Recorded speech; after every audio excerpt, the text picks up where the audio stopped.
Okay, once you have logged in, this will be your main page, and I'm going to walk you around here and kind of explain what some of these buttons are and kind of what this front page does for you. So starting in the upper left, this button here will always take you back home. So this Fostoria City Schools button is a link. Across the top, this should be you. You can go into your profile, change your password, you can edit your profile, you can even see a staff directory. So for example, under my profile, you are just going to see this. But if you hit edit profile, you can come in and change some information. You can change your name, email address. I would not do any of that. If you do have a name change, you would change your name here. So if you get married and you're going to change your name, or you want to go back to a different name, or you make any legal name change, you are responsible for putting that into the final forms. You can make sure that all of your other pertinent information is correct. If you were to hit this and you were to try and update your own role and you wanted administrative access, it would give you a denied symbol. If you feel like you want to give yourself any of these other administrative accesses, you'll see that those are denied to you.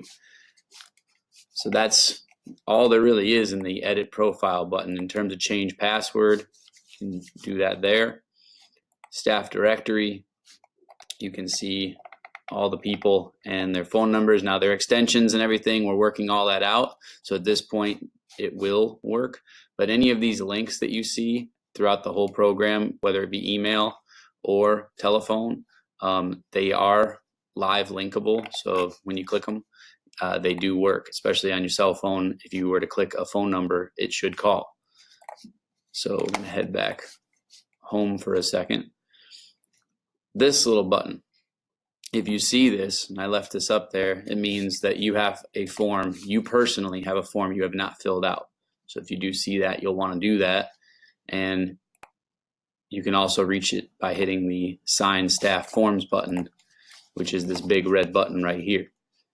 This little button is your documents section, of which you could upload documents if you so choose. In our practice session, the thing I will say is, if you upload something, let's say you want to put in one of your certifications, or you want to put in any like general documents, as it says, or hippy-dippy documents, you want to store stuff here, we could not find an easy mechanism for getting rid of any of these except for contacting your administrator.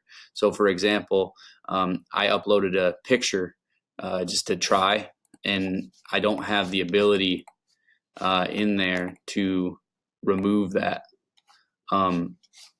So I'd have to contact my administrator, who then could remove it. As of right now, that's kind of the functionality. Over here, these buttons do work. If I were to click that, it would open up Google Maps. There's my house. If you were to press that, my cell phone, or if you press this, it will create an email situation. Now, looking down, if you were in sports or had an activity, you would see something.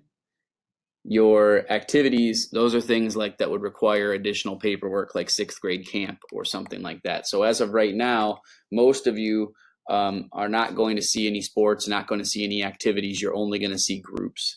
The groups are your classes. So we will discuss that in further detail coming up, but as of right now, I just wanted to kind of make sure we toured you around this front page here. This front page, this is an active button. You've got your manage tabs, which we'll talk about when we talk about groups in depth. You've got yourself. This is if you have a form missing. Signing your own forms, uploading your own forms, editing your profile has a button there as well. You've got your active links, and then this is where you would navigate to any place in the final forms environment.